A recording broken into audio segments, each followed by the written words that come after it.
ಗುರಿಯನ್ ವಿಮಾನ ನಿಲ್ದಾಣ ಟಾರ್ಗೆಟ್ ಮಾಡಿ ದಾಳಿ ಆಗ್ತಾ ಇದೆ. ಇಸ್ರೇಲ್ನ ಪ್ರಮುಖ ಸ್ಥಳಗಳ ಮೇಲೆ ದಾಳಿ. ಈಗಷ್ಟೇ ನಮ್ಮ ಟಿವಿ9 ಪ್ರತಿನಿಧಿ ಕೂಡ ವಿವರಿಸ್ತಾ ಇದ್ರು ಹೇಗೆ ಅಲ್ಲಿನ ಪರಿಸ್ಥಿತಿ ಇದೆ ಅಂತ. ಜೈವಿಕ ಸಂಶೋಧನಾ ಕೇಂದ್ರಗಳು ಹಾಗೂ ಕಮಾಂಡ್ ಸೆಂಟರ್ಗಳ ಮೇಲೆ ಇರಾನ್ ದಾಳಿ ಮುಂದುವರಿಸ್ತಾ ಇದೆ. ಅಮೆರಿಕ ದಾಳಿ ಮಾಡಿದಂತ ಬೆನ್ನಲ್ಲೇ ಇರಾನ್ ತನ್ನ ದಾಳಿಯನ್ನು ನಿಲ್ಲಿಸಿಲ್ಲ.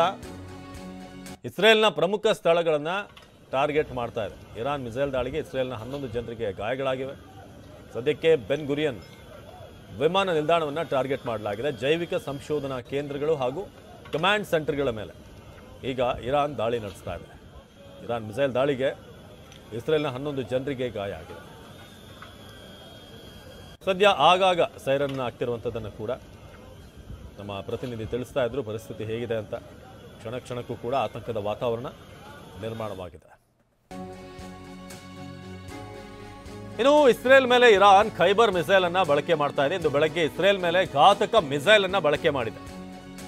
ಟೆಲ್ ಅವೀವ್, ಹೈಫಾ ಮೇಲೆ ಅಪ್ಪಳಿಸಿದಂತ ಖೈಬರ್ ಕ್ಷಿಪಣಿ ಇಸ್ರೇಲ್ ಮೇಲೆ ಈಗ ಬಹಳ ಶಕ್ತಿಯುತವಾದಂತಹ ಕ್ಷಿಪಣಿಗಳನ್ನ ಬಳಸ್ತಾ ಇರೋದು ಇರಾನ್. ಇವತ್ತು ಬೆಳಗ್ಗೆ ಖೈಬರ್ ಕ್ಷಿಪಣಿಯನ್ನ ಬಳಸಲಾಗಿದೆ ಅನ್ನೋದ್ರ ಬಗ್ಗೆ ಮಾಹಿತಿ ಲಭ್ಯವಾಗ್ತಾ ಇದೆ.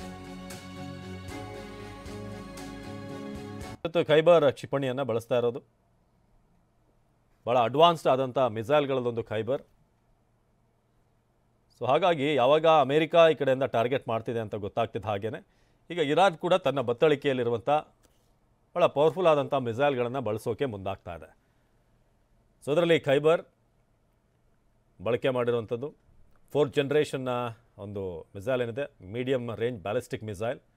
ಸೊ ಅದನ್ನು ಇವತ್ತು ಬಳಸಲಾಗ್ತಾ ಇದೆ ಇಸ್ರೇಲ್ ಮೇಲೆ. ಸುಮಾರು 1500ರಿಂದ 1800 kg ಅಷ್ಟು. ಜೊತೆಗೆ ಆಪರೇಷನಲ್ ರೇಂಜ್ ಏನಿದೆ ಅದು ಸುಮಾರು ಎಸ್ಟಿಮೇಟೆಡ್ 4000 ಕಿಲೋಮೀಟರ್ ಅಂತಿದೆ. Liquid fuel rocket. ಸೊ ಅದರ ಮೂಲಕ ಬಳಸಲಾಗ್ತಾ ಇದೆ.